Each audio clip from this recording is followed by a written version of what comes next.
Hey guys, welcome back. I hope you're having an amazing day. Let's get right into the stories. The first one is a pro-revenge story. This all went down a few years back when I was still at Mammoth Tech, a massive tech giant where I'd worked for ages. Over the decades, I'd climbed up from the entry-level trenches to become a specialized fixer, the go-to person for security emergencies, and unfixable messes that made headlines. I can't dish on the juicy details, sadly, but let's just say high-level VPs in various divisions knew me well for my ability to wrangle intense nerds and resolve gnarly, complex issues across multiple teams. It was a thrill. At the time of this story, I was part of a small security squad in the product engineering wing. Our team of 8 had weathered countless reorgs and manager shuffles, but we kept our heads down and vibed well together. One transitional period is particularly relevant. Our capable manager, Darius, abruptly assigned me a colossal, urgent project with massive legal implications. The senior VP wanted it done within 4 to 6 weeks, and it involved coordinating 6 different divisions, some with, challenging personalities. Oh, and Darius was going on vacation for 3 weeks, leaving me to figure out this unprecedented, high-stakes endeavor that would make international waves. No pressure. Despite the chaos, I nailed it. I assembled the cross-divisional team, mapped out the entire plan on a whiteboard, that took days, and got everyone aligned before the deadline. After presenting the strategy to the XX and legal team, assuring them I had it handled, we executed flawlessly and ahead of schedule. Boom. Months later, our solid manager split, and in came Anton, a clueless outsider with zero security or emergency response experience.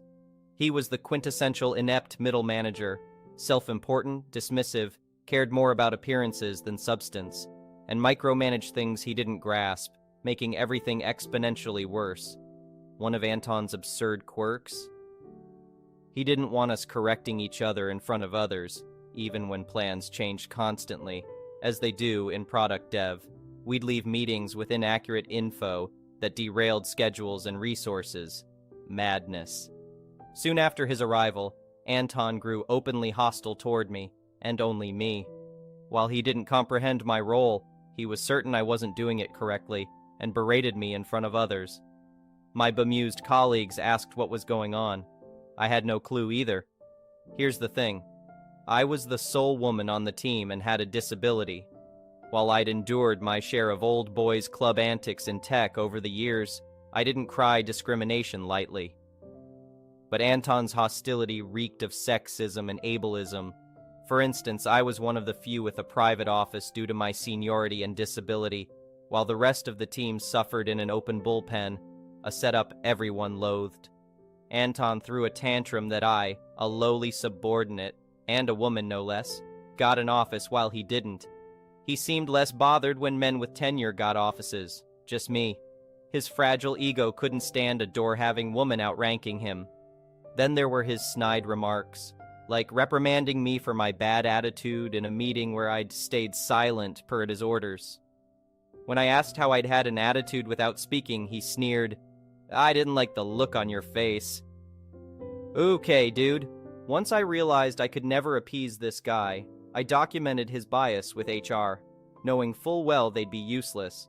Shockingly, they just told me to try harder to get along with him. So I emailed a paper trail about his misogyny reflecting negatively on future reviews. Not that it helped, but I tried. Sure enough, months later came the scathing performance review, clearly an attempt to fire me amid company-wide layoffs when few internal positions were available. I raised hell with HR again about the discrimination I'd warned them about, to no avail. But hey, that documentation would become handy later. With nowhere else to go at Mammoth Tech and now a tarnished record, I lined up a far better job at another local tech titan. Once I had that exit secured, I hired an attorney to negotiate a check and quiet departure from my long-term employer. I'd never imagined leaving this way. Thanks to the documented misogyny, witnesses, and HR's inaction, Mammoth Tech had no leg to stand on. They agreed to pay me off to avoid a lawsuit as long as I kept my separation agreement confidential. I figured some HR, nobody would sign it, But when I got the final copy, it was our senior VP, the one I directly assured about nailing that make-or-break project he'd assigned me. Ooh, I cackled at the thought of Anton having to explain that costly severance to an exec who knew me well. Not long after, an old Mammoth Tech security pal named Julia asked if I knew Anton, as he was interviewing at her company the next day for a manager role. I feigned neutrality, but said I could discuss him off-record that evening if she wanted the full scoop. You bet, she called. I hypothetically regaled Julia with tales of Anton's hostilities, insecurities, and biases. I offered insights into his triggers and suggested strategic questions that would set him off. She eagerly took notes. The interview imploded spectacularly. When Julia shared the glorious aftermath, I could barely contain my glee. Recounting how he'd yelled at her twice during his interview, she revealed the final verdict. Not just no hire, but an emphatic no hire ever. A total blacklisting from future roles at her tech titan. Within 6 months of being the insufferable jerk who pushed me out of Mammoth Tech, Anton found himself forced to relocate his family after getting blackballed from 2 industry giants in our region's insular tech sphere, all because the woman he thought so inconsequential had thousands of connections he never considered. To this day, that oblivious misogynist likely has no idea why his interview bombed so badly, or how I subtly sabotaged his local prospects after his horrific treatment of me. Serves him right for underestimating this fierce lady. The next one is an entitled people story. I've always been a car guy. Ever since I was a little kid, I've been fascinated by classic cars and dreamt of owning some of the rarest and most coveted models out there. As an adult, I worked hard to turn that dream into a reality. My prized possession was a 1969 Dodge Charger Daytona, one of only 503 ever made. I spared no expense in restoring her to her former glory. The plum-crazy purple paint gleamed flawlessly, and the 440 big block rumbled with raw power. Just looking at her made my heart swell with joy. When I bought my house, I made sure to get a place with a big garage where I could keep my baby safe. The neighborhood itself was decent, a typical suburb with manicured lawns and cookie-cutter houses. The only annoying thing was the homeowners association. I tried to avoid them as much as possible since they seemed like the nosy, naggy type. As long as I paid my dues on time, I figured they'd leave me alone. Oh, how wrong I was. It started with notices taped to my door about my grass being half an inch too tall, or my trash cans being visible from the street on non-collection days. Then came the phone calls complaining about the noise and exhaust fumes from my Dodge. I explained that I only drove her on weekends and kept her tucked away in my garage, but they didn't care. The head of the homeowner association, Janet, was the worst. She acted like the queen bee, bossing around the neighborhood according to her whims. One Saturday morning, I headed out to the garage, eager to take my baby for a spin. But when I pressed the button, the door slowly rattled open to reveal nothing. My stomach dropped as I scanned the empty garage in disbelief. My Dodge, my pride and joy was gone, vanished without a trace. I ran back inside and checked the security footage from the cameras I had installed. To my horror and rage, I witnessed Janet and her homeowner association goons breaking into my garage and towing away my Dodge just hours before. My hands trembled and heart pounded as I grabbed my phone to call Janet. She answered with a smug, "Hello?" I demanded to know why she broke into private property to steal my car. Janet calmly replied that my Dodge was in violation of homeowner association rules about offensive vehicles, so it had to be removed. I pointed out that she had no legal authority to trespass or confiscate personal property. Janet laughed and said the homeowner association could do as they pleased. Furious, I warned her that I was calling the police to report the theft, but Janet didn't seem worried in the least. She told me to check the local junkyard if I wanted my car back. Then she hung up on me. I sped over to the junkyard, panicked that my baby was about to be crushed into a cube. Thankfully, when I arrived, my Dodge sat in the holding area, untouched. After a screaming match with the owner, I finally got them to release her to me. As I drove her home, tears of anger and relief fell onto the steering wheel. I had almost lost her due to that deranged homeowner association Karen. Well, Janet had messed with the wrong guy. I wasted no time contacting my lawyer to sue her and the entire homeowner association board for illegally trespassing on my property and having my car towed without cause. I provided the video evidence and statements from others in the neighborhood who were also fed up with the homeowner association's harassment. It was a solid case, and the judge agreed. Janet was ordered to pay a huge sum in punitive damages, and the homeowner association board members were prohibited from serving again. As an extra get lost from the judge, they even revoked the homeowner association charter, dissolving it for good. When the verdict came down, I looked over and saw Janet's smugness had melted away. She knew she was ruined, both financially and socially, by her own sense of entitlement. The once mighty homeowner association Queen Bee had been dethroned and defeated. These days, the neighborhood is peaceful without the homeowner association's tyranny. I still have my baby right where she belongs, snug in my garage. I even bought another classic muscle car to keep her company. As for Janet, rumor has it she had to sell her house and move away in shame. Every time I see my two beauties gleaming in the sun, I can't help but smile, knowing that justice was served in the end. The next one is a petty revenge story. You really never realize something is going to go on as long as it does until you look back. 2 years ago, I was given a new-to-me phone number when I purchased a cell phone. Immediately, I was bombarded by friends, family, and collection agents of the previous owner of the number, not the phone. They were all looking for the same woman, by name. In the first couple of months, I answered that the person must have changed their number, that I just got this number with a new phone, no harm, no foul. But it hasn't stopped, and I found out why. She is still giving out this number. One day, she logged into her coffee app, and it sent this phone the sign-up code. I bounced to it and logged in with the code. The account had her email address. Finally, I can let her know what's going on and hopefully stop this crap. I used that info to contact her. I told her I'm sure she didn't mean any harm, but it's become ridiculous. Please stop giving out this number. She replied that I'm some kind of stalker freak.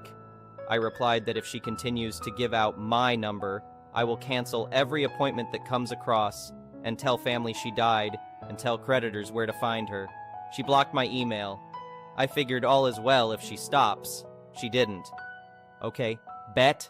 A month ago, her application for a school was canceled. Today, her dental appointment for Thursday was canceled.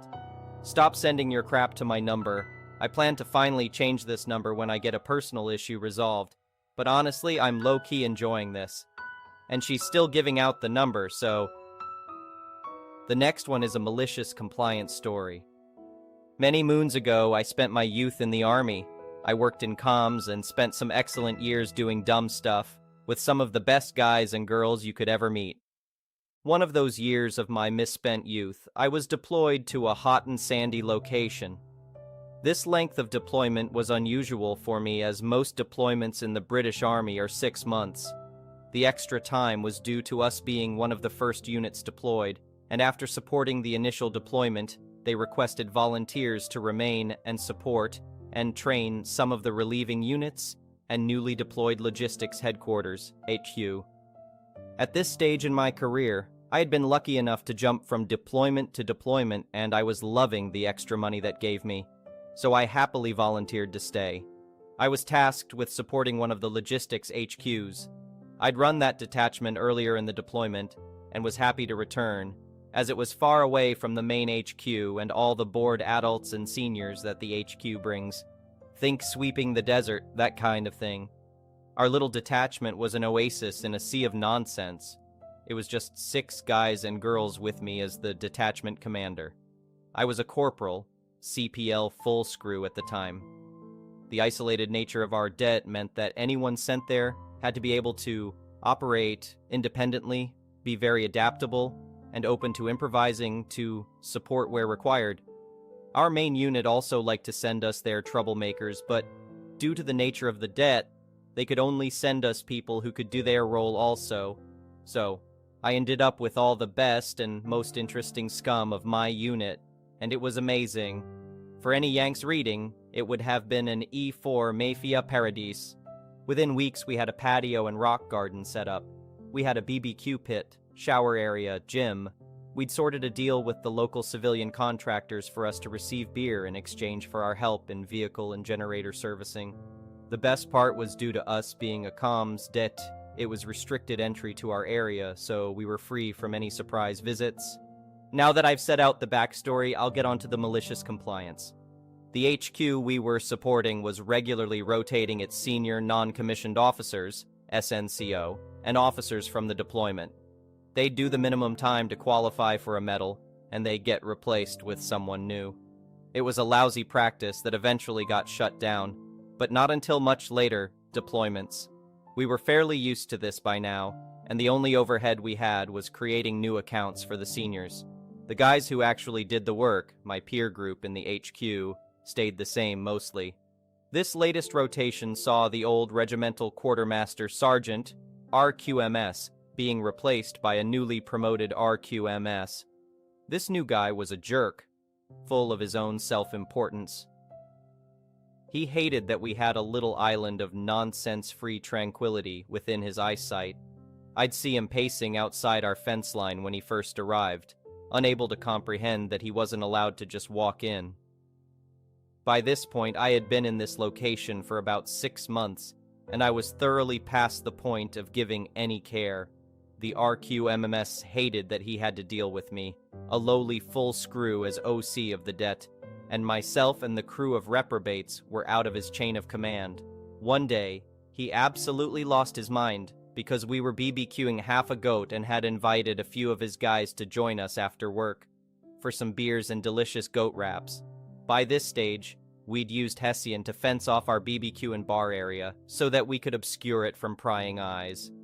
He went off to get some of his unit's regimental police, RPs. These are not real military police, just jobs worse with no real job in a unit, to come and shut us down. I told them to jog on.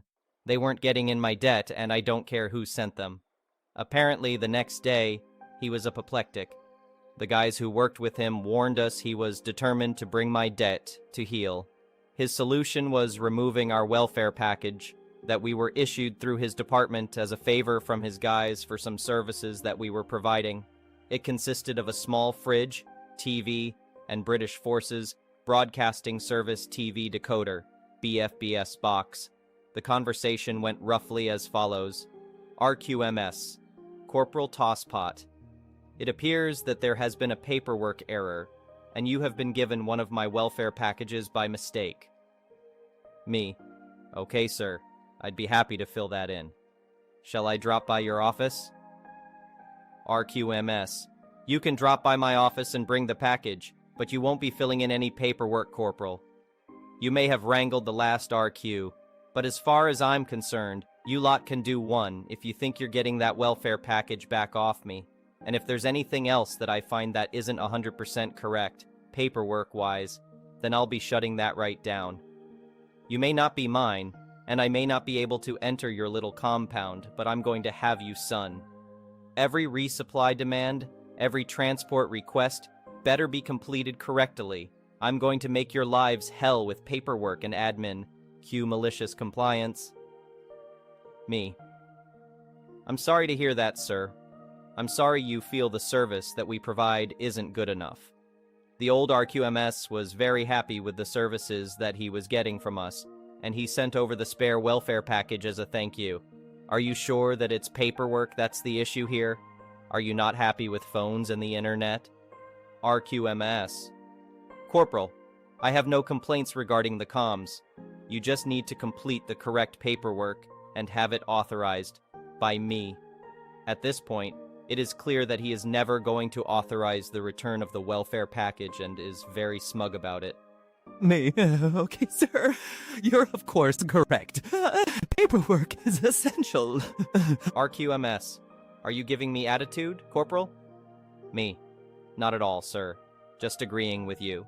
To be clear, you are happy with everything else we provide to the HQ. You just want me to complete the correct paperwork? RQMS. That's correct, Corporal. Me. No problem, sir. Happy to oblige. I delivered the welfare package back to his stores. His guys were very apologetic. I told them not to worry. You see, the welfare package was a thank you for all the extra phone lines and terminals that we'd provided for the previous RQMSs. These expanded his and his unit's working capacity. Most importantly, I had run phone lines to the sleeping areas so that him and his lads could call home without using their limited welfare phone cards. I'd also laid some precious unfiltered internet lines too. Internet to deployed units is very rare, and unfiltered internet is almost unheard of for British units. What I was providing was immense value to lonely squatties, and it was also without paperwork. When I got back to my debt, I flicked a couple of switches, turning off all the paperworkless connections. I waited for the inevitable. It didn't take long. The first visitor was one of the privates letting us know that he'd been cut off mid-call back home. I apologized and explained what was going on with the RQMS. He understood, not happy about it, but understood. He went off muttering about throbbers who can't leave well enough alone. The next was one of the RQMS's full screws, who I have a lot of time for. She came round and asked what was going on with the comms. She was in the office when I had the conversation with the RQMS earlier. We had a bit of chat about what a belter he is, and then she asked what was going on. I explained that as per the RQMS's request, we are following his example and doing things by the book, and I've turned off all services without the correct paperwork. She looked at me knowingly. So, what does that mean? She asked. I explained that the only services that I had been ordered to provide were for the HQ. The rest would have to request them through me and be approved by Division HQ as per orders. I handed her a copy of the request forms to be completed in triplicate, as I didn't have a photocopier and they couldn't send me it by email, as I'd just turned their kid off. She had a bit of a chuckle, and went off back to her boss, paperwork in hand. You see, the only orders I had were for the 6 lines and terminal in the HQ. The 30-odd lines I'd laid extra were essentially me being a good bloke and supporting the mission and departments as they grew around the HQ. It was initiative and adaptability on my part. These were all now off, and I had a steady stream of visitors throughout the day wanting to know what was going on. I directed them all to the RQMS, who had the request forms. My last visitor was the operations captain. He was a top bloke. A late entry, LE, officer, had gone through the ranks from private to regimental sergeant major, RSM, and was now commissioned as an officer, who had spent more than a few nights in our compound with a beer and talking crap with us. He was one of the very first recipients of a private line and internet. He asked me what was going on. He'd been round the houses, so he knew there were shenanigans afoot. I told him the situation. His face dropped. "Leave it with me," is all that he said, and off he went. 30 means later, the RQMS was back at the entrance to my compound with the welfare package. The ops captain was with him, looming over him as only a RSM, or former RSM in this case, can. Me. "Hello, sir. How can I help?" RQMS. Very sheepishly. "Hello, Corporal. There seems to have been an error and we found your paperwork for the welfare package. So I'm returning it with my apologies." Me. "No need to apologize, sir. Easy mistake to make." RQMS. "So are we good?" Me. "And the other paperwork moving forward?" RQMS. "There's no need for all that." Looking over his shoulder at the ops captain. "We are, after all, on the same team." Me. "We are indeed, sir." I look over my shoulder and give one of my guys a nod. "I think you'll find everything is now back to as it was." RQMS. "Excellent. Thank you very much, Corporal." And off he went. The ops captain stared daggers at him as he left. He just gave me a nod and confirmed that drinks were still on for the next day and toddled off back to his pit. I was never bothered by the RQMS again. Thank you for watching. I would really appreciate it if you could like the video and subscribe to our channel if you haven't already. We'll see you again tomorrow.